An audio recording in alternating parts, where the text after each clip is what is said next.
سب سے بڑی تیاری کیا ہے کہ اپنے دلوں کو صاف کر لو، کہ جس دل میں نفرت ہو، بغض ہو، کسی کے لیے غصہ ہو، کسی کے لیے کیا کیا جذبے ہوں، دل صاف کرنا۔ ہمارے گھروں میں روزانہ جھاڑو ہوتا ہے، یہاں مدرسے میں روزانہ صفائی ہوتی کہ نہیں ہوتی؟ کیونکہ دنیا کی اصل گندگی ہے تو جھاڑو ہاتھ سے نہیں چھوٹ سکتا۔ حرم شریف میں دیکھا کیسے چاروں طرف خدام پھر رہے ہوتے ہیں برش لے کر۔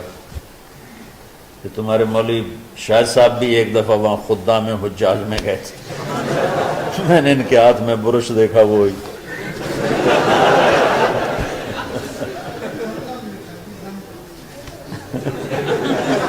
وہ حرم ہی ہے۔ کون سا سن تھا؟ 97۔ تو دل پہ غبار ایسے آتا ہے جیسے صحن میں غبار آتا ہے، دل پہ گندگی ایسے آتی ہے جیسے صحن میں آتی ہے۔ تو ہم نے نظام بنایا ہوا ہے، لوگ وہ کر رہے ہیں، وہ روزانہ جھاڑو دیتے ہیں۔ تمہارا دل ایک آنگن ہے، ایک صحن ہے، اس میں بغض، نفرت، حسد، پتہ نہیں کیا کیا گندگیاں آئیں گی اور آتی رہیں گی۔ بچوں ایک کام کرو، جھاڑو پکڑ لو، صاف کرو۔ یا اللہ معاملہ تجھ سے کرنا ہے، لوگوں سے نہیں۔ کسی نے برا کہا، کسی نے غیبت کی، کسی نے گالی دی، کسی نے دھکا دیا، کسی نے حق مارا، کسی نے کچھ کیا، یا اللہ تیرے سبب میں نے اپنے دل کو سب سے صاف کیا، میں نے اپنے دل کو سب سے صاف کیا۔ یہ اتنی بڑی عبادت ہے کہ بڑے بڑے نفلوں والے، تہجد والے، حج عمرے روزے والے تمہیں نہیں پکڑ سکیں گے، کیونکہ اس کا کرنے والا دنیا میں کوئی نہیں۔ نفل پڑھنے والے تو بے شمار ہیں، عمرے کرنے والے بے شمار ہیں، علماء بے شمار ہیں، حاجی بے شمار ہیں، سخاوت کرنے والے بے شمار ہیں، لیکن اس ٹکڑے کو صاف کرنے والا لاکھوں میں ایک بھی نہیں۔ مشکل کام، آپ یہ سیکھ لیں، صاف کرو، صاف کرو، صاف کرو۔ یہ رمضان کی سب سے بڑی تیاری اور علم کو حاصل کرنے کی سب سے بڑی چابی ہے کہ اپنے دل کو کھلا کر لو۔ کوئی چیز خالی ہوگی تو کچھ آئے گا۔ جس دل میں بغض بھرا ہو، نفرت بھری ہو، حسد بھرا ہو، کینہ بھرا ہو، اس میں خاک آئے گا، اس میں تو علم کی ایک کرن بھی نہیں آئے گی۔ اس زبان سے چاہے جتنے مرضی موتی بکھیرے، دل اس کا اندھا ہوگا۔ لا تعمل ابصار ولكن تعمل القلوب التي في الصدور۔ یہ آنکھوں سے اندھے نہیں، دل سے اندھے ہیں۔ تو بچوں اپنے دل کو صاف کرنا سیکھو۔ وہ کتنی مشہور حدیث ہے، آپ نے کہا اس دروازے سے ایک جنتی آ رہا ہے۔ ایک انصاری صحابی داخل ہوئے، جوتا ہاتھ میں، داڑھی میں وضو کا پانی۔ اگلے دن اس دروازے سے ایک جنتی آ رہا ہے، تو ایک صحابی آئے، ہاتھ میں جوتا، داڑھی میں وضو کا پانی، وہی صحابی۔ اگلے دن اس دروازے سے ایک جنتی آ رہا ہے، تو وہی صحابی 3 دن جنت کی بشارت لی ہوئی۔ اس صحابہ کی جماعت میں ایک شخص ہیں جن کا نام ہے عبداللہ بن عمرو بن عاص۔ ان سے بڑا عبادت گزار صحابہ میں کوئی نہیں تھا، نہ سابقین میں نہ متاخرین میں، نہ پہلوں میں نہ بعد والوں میں۔ ان کی عبادت کیا تھی؟ ساری رات جاگنا، سارے دن کا روزہ، اور ایک ختم قرآن صبح سے شام۔ اتنی اللہ نے طاقت دی تھی۔ پھر وہی غلوب والی بات آ گئی، ایکسٹریم ہونے والی بات آ گئی۔ ان کی شادی والی رات حجلہ عروسی میں داخل ہو رہے ہیں، دلہن کے کمرے میں داخل ہو رہے ہیں، اور مصلی بچھا کے اللہ اکبر، اور دیر نفل تے نفل، دیر نفل تے نفل۔ تو ان کی بیگم نے دیکھا تو وہ بھی خیر کا زمانہ تھا، انہوں نے بھی وضو کیا اور پیچھے مصلی بچھا کے وہ بھی فجر تک نفل پڑھتے رہے۔ صبح ہوئی تو حضرت عمر بن عاص رضی اللہ عنہ نے پوچھا، بیٹی رات کیسی گزری؟ کہا جی ماشاءاللہ آپ کے بیٹے تو بڑے عبادت گزار ہیں، ساری رات نفلوں میں ہی گزری۔ تو وہ ان کو شکایت کر دی۔ حضرت عمر بن عاص کو اتنا غصہ چڑھا، وہ بیٹے کو تو کچھ نہیں کہا، کتنی حکمت کی بات ہے، سیدھے گئے اللہ کے نبی کے پاس، یا رسول اللہ یہ عبداللہ دیکھیں کیسا نادان ہے، اس کی شادی کی ساری رات نفل پڑھتا رہا۔ تو آپ کہتے ہیں ماشاءاللہ ماشاءاللہ کتنی بڑی بات ہے، نفلوں میں گزر گئی، رات بھی نفلوں میں گزر گئی۔ جیسے بعض وہ تبلیغ والے کہتے ہیں بچے کی ٹانگ ٹوٹ گئی پھر بھی گشت نہیں چھوڑا۔ کیسے احمقانہ باتیں کرتے ہیں۔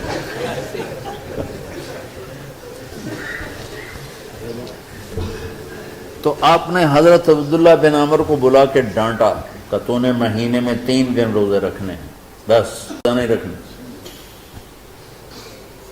اور ہفتے میں 1 قرآن ختم کرنا ہے۔ کہا یا رسول اللہ میرے اندر طاقت زیادہ ہے۔ پھر اچھا 15 دن روزے رکھنے، کہ نہیں میرے اندر طاقت زیادہ ہے۔ آپ اس کو تھوڑا تھوڑا کر کے گھٹاتے رہے، اور وہ ہر دفعہ نہیں یا رسول اللہ میرے اندر طاقت زیادہ ہے۔ تو آخر میں آپ نے کہا اچھا چلو 100 میں داؤدی پہ آ جاؤ، 1 دن روزہ رکھو، 1 دن افطار کرو، اور 3 دن سے پہلے قرآن ختم نہیں کرنا۔ تو آپ نے اس کو پیچھے کیا۔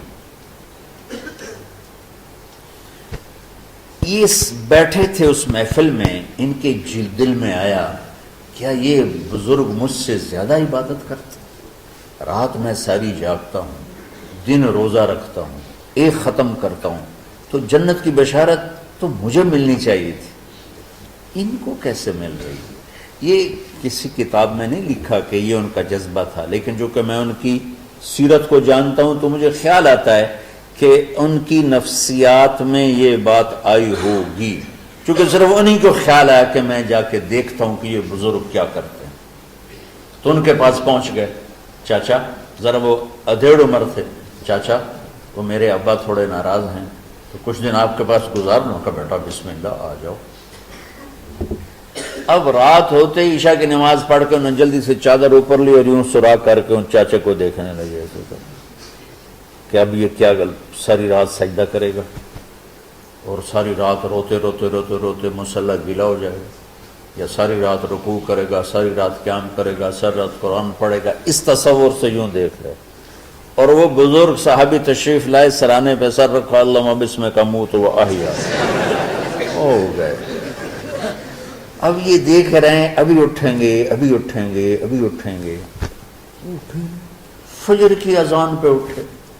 اب یہ تو حیران پریشان ہو گئے کہ یہ کیا ہو؟ اس زمانے میں تو منافق تہجد نہیں چھوڑتے تھے ڈر کے مارے کہ پتہ نہ چل جائے ہمارے کفر کا۔ تو یہ چاچا جنت بھی لے گیا تو ستا بھی پیا کہ چلو کل دیکھوں گا۔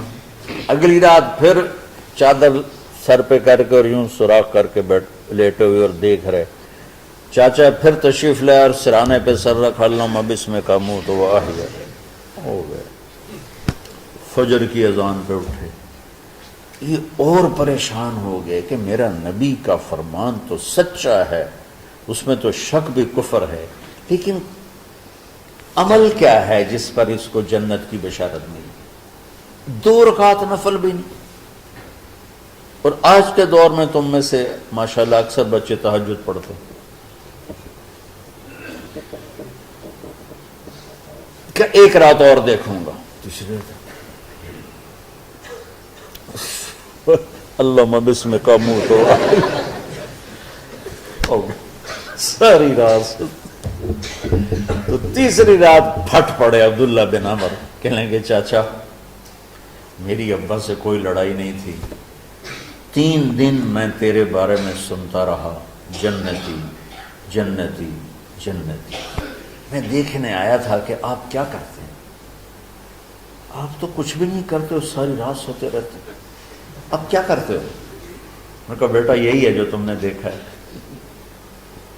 اب ان کو سمجھ میں نہیں آ رہا کہ یہ جوڑ کیسے بٹھاؤں، ادھر جنت کی بشارت، ادھر ساری رات خراٹے، اب یہ اس میں جوڑ کیسے بٹھاؤں؟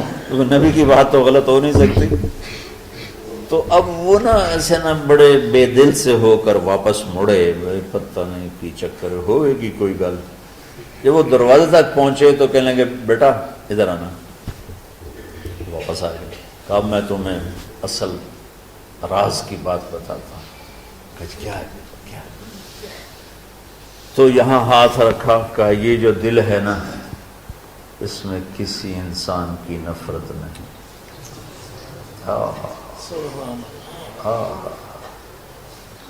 اور جب اللہ کسی کو رزق دیتا ہے، عزت دیتا ہے، مجھے کبھی حسد نہیں ہوا، مجھے خوشی ہوتی۔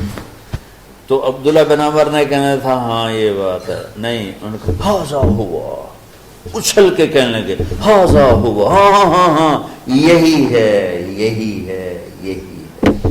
پھر کہنے کہ چاچا پر یہ میرے بس کا نہیں ہے، کون کرے گا یہ؟ اتنے بڑے آدمی ہو کر کہہ رہے ہیں کہ یہ میرے بس کا نہیں۔ تو بچوں، دنیا میں جنتی بننا ہے اور علم اللہ سے لینا ہے تو اسے صاف کر دو،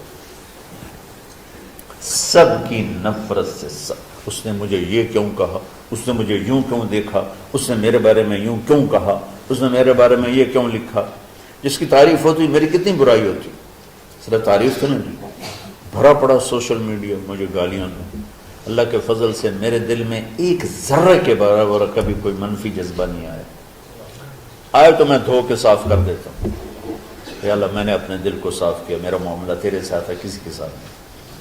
یہی آپ رمضان کی سب سے بڑی تیاری، علم کے حاصل کرنے کا سب سے بڑا ہتھیار آپ کو بات یہ نہیں کہ تمہیں کتابیں یاد ہو جائیں، تمہیں اشعار یاد ہو جائیں، میں کتابوں کا حافظ تھا جب میں پڑھتا تھا، اور دیوانوں کا حافظ تھا اشعار کا، تو کچھ بھی نہیں یاد رہا، کیونکہ وہ پڑھائی والے راستے پر چلا نا، اللہ نے تبلیغ میں چلایا، پھر بیماریاں آ گئیں، مصروفیتیں آ گئیں، تو وہ مطالعہ ہی ختم ہو کے رہ گیا۔